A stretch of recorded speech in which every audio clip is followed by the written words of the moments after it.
pregnant in 10th grade. My parents disowned me and kicked me out of the house. 20 years later, they showed up demanding to meet their grandson, but what they saw that day left them speechless. That October night in 2004, I stood in our living room holding a positive pregnancy test in my trembling hand. "You're lying," my mother said, her voice sharp as winter ice. "No daughter of mine would be so common." My father walked to my room and returned with my suitcase. He set it by the front door. "You have 10 minutes, he said, adjusting his Yale class ring. "Take what fits. Leave your house keys." "Dad, please, you're not our daughter anymore." He flipped the family portrait face down. "Our daughter wouldn't destroy everything we've built." My mother examined her manicure. "Don't call us.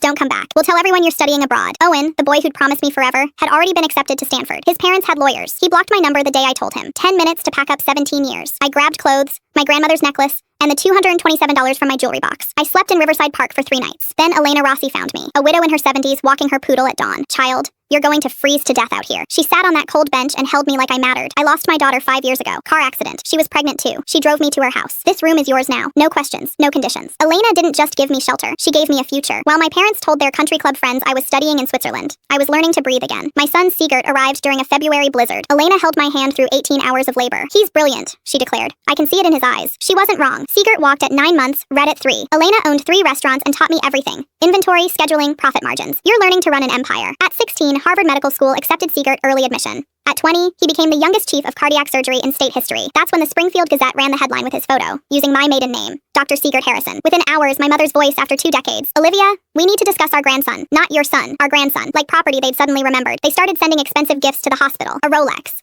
a Mont Blanc pen. Each card, "Your loving grandparents." They hired a private investigator to follow Sigert. They approached him at a coffee shop. "You look just like your grandfather," my mother said, blocking his path. Sigert called me immediately. "Some woman claiming to be my grandmother just ambushed me. Should I call security?" "Yes, always." What my parents didn't know was that Elena had prepared for this. Her will contained provisions about biological family members who previously abandoned me or Sigert. When my parents kicked me out, they didn't just disown me. They legally signed away all parental rights, including to any future grandchildren. Permanent and irreversible. We invited them to the Springfield Memorial Annual Gala, where Sigert was giving the keynote. 500 guests. Full media coverage. 20 years ago, Sigert said from the podium, a 17-year-old girl was thrown out of her home for getting pregnant. Then Elena Rossi found her, a widow who proved that love isn't about blood, it's about showing up. My parents sat at table 1, smiling, assuming he meant them. Everything I am, I owe to 2 women. My mother, who sacrificed everything, and my grandmother Elena, who showed up when no one else would. That's when my husband Lance, an estate attorney, presented the documents on the big screen. The abandonment papers my parents signed, the will provisions that legally barred them from any inheritance. The emails showing they'd hired Owen to manipulate me. "You gave my mother 10 minutes to pack her life," Sigert said. "So we're giving you 10 minutes to leave this gala and leave us alone forever." Process servers walked in with restraining orders. Police stood ready. My parents and Owen left through a ballroom of 500 witnesses recording everything. Harrison Industries stock dropped 30%. My father was voted out as CEO. They moved to Arizona to live in my aunt's guest house. 6 months later, we gathered for weekly family dinner. The tradition Elena started. Sigert carved the roast. Lance poured wine. We toasted beneath Elena's portrait with her Waterford crystal.